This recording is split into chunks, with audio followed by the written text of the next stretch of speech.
Hello everybody, today we're going to be talking about DOT cylinders.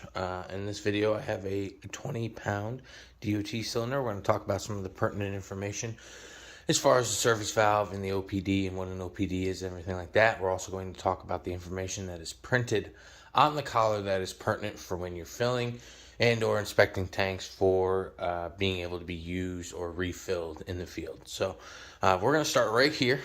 This is going to be our service valve.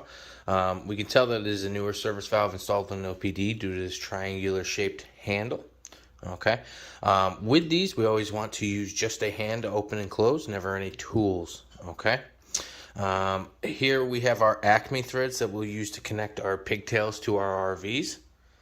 On the inside, there are inside threads on these DOT tanks. These inside threads are going to be used for a POL type fitting if we have older style fittings or something like that. But pretty much on most of our new RVs, we're going to use these exterior threads on this service valve. Remember, always by hand, never any tools to do this. The other piece of, the other item that we really want to talk about is this. This is what often is called our 20% valve or our maximum allowable filling availability.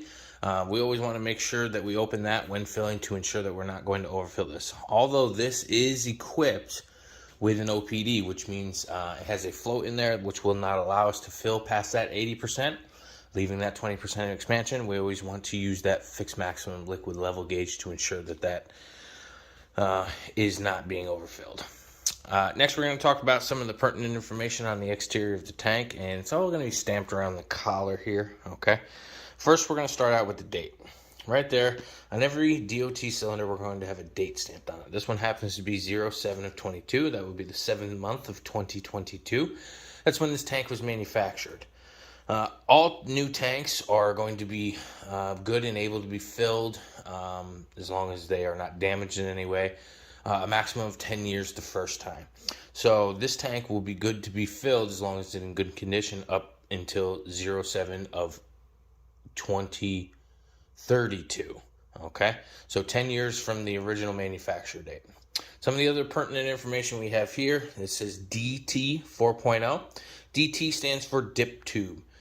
Okay, that's how deep the actual dip tube goes into the tank, and it's measured in inches. So DT 4.0 goes 4 inches down into the tank. To the left of that, we're going to have a up with 2 arrows. So this is indicating the way this tank is designed, and it's supposed to be transported and used. If you transport it or use it in any other way, liquid propane can actually get into the dip tube and cause issues within the system. The next piece of information is going to be WC 47.6. WC stands for water capacity. You're going to use that when filling, so that way you can do what's called the volumetric method when filling. Okay. To the left of that, TW. TW stands for tare weight. This one happens to be 17.7 pounds. Tare weight is going to be the weight of the tank when it is empty and no propane is in it. So that is TW, tare weight. Okay.